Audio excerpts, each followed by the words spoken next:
রাকসু, হল সংসদ এবং সিনেটে ছাত্র প্রতিনিধি পদে নির্বাচনের মনোনয়নপত্র সংগ্রহের সময় 5 দিন বাড়িয়েছে নির্বাচন কমিশন। সেই সাথে সিদ্ধান্ত নেওয়া হয়েছে প্রার্থীদের ডোপ টেস্টের।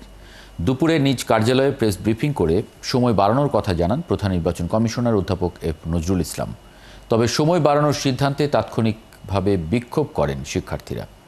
রাশিদুল হক রুশোর প্রতিবেদন।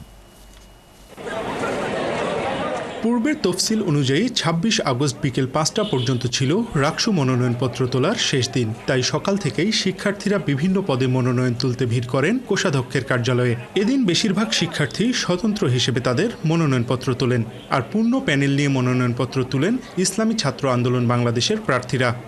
এই ৩৫ বছরের যে সংকট, সেই সংকট উতরিয়ে আমরা যে আজকে রাকসুর ফর্ম তুলতে পারছি, এটা ভীষণ আনন্দের বিষয়। আমাদের নির্বাচন নিয়ে যেটা একটা আচরণবিধি, তারপরে যে একটা প্রক্রিয়া, যে একটা সুষ্ঠু টাইম যথাসময়ে হওয়ার যে কথাটা, সেটা যেন যথাসময়ে হয়। এদিকে দুপুর গড়িয়ে গেলেও মনোনয়ন তুলতে দেখা যায়নি ছাত্রদল, ছাত্র শিবির ও বৈষম্য বিরোধী ছাত্র আন্দোলনে নেতৃত্ব দেয়া কোনো পরিচিত মুখকে।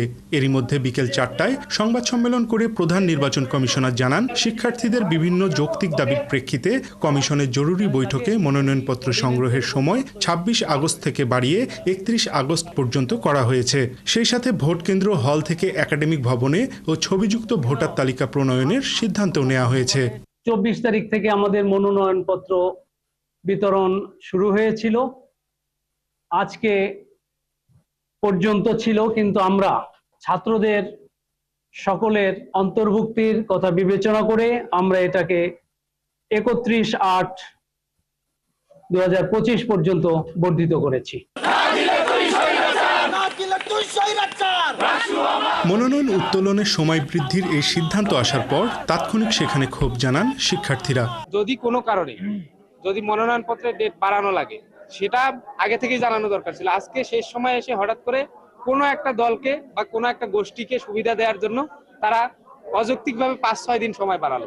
স্বতঃস্ফূর্তভাবে আমরা অংশগ্রহণ করব, এই উদ্দেশ্য নিয়েই কিন্তু আমরা আজকে এখানে আসছি। কিন্তু আসার পর তাদের আচার ব্যবহারে আমরা দেখতেছি যে এখানে একটা ষড়যন্ত্রের আমরা আভাস পাচ্ছি। আর যখন দেখি যে এটা পিছিয়ে যাচ্ছে, এটাকে অনেকটা আমরা নেতিবাচকভাবেই দেখি, কারণ আমরা আশাবাদী ১৫ই সেপ্টেম্বর রাকসু নির্বাচনটা অনুষ্ঠিত হবে। গত ২৮ জুলাই দীর্ঘ ৩৫ বছর পর রাকসু নির্বাচনের তফসিল ঘোষণা করে বিশ্ববিদ্যালয় প্রশাসন। ঘোষিত তফসিল অনুযায়ী আগামী ১৫ সেপ্টেম্বর নির্বাচন অনুষ্ঠিত হবার কথা। ভোটের তারিখ না পেছালেও এর আগে এক দফা মনোনয়নপত্র তোলা ও জমাদানের তারিখ পিছিয়েছে কমিশন। রাশিদুল হক রুশো, ৭১, রাজশাহী।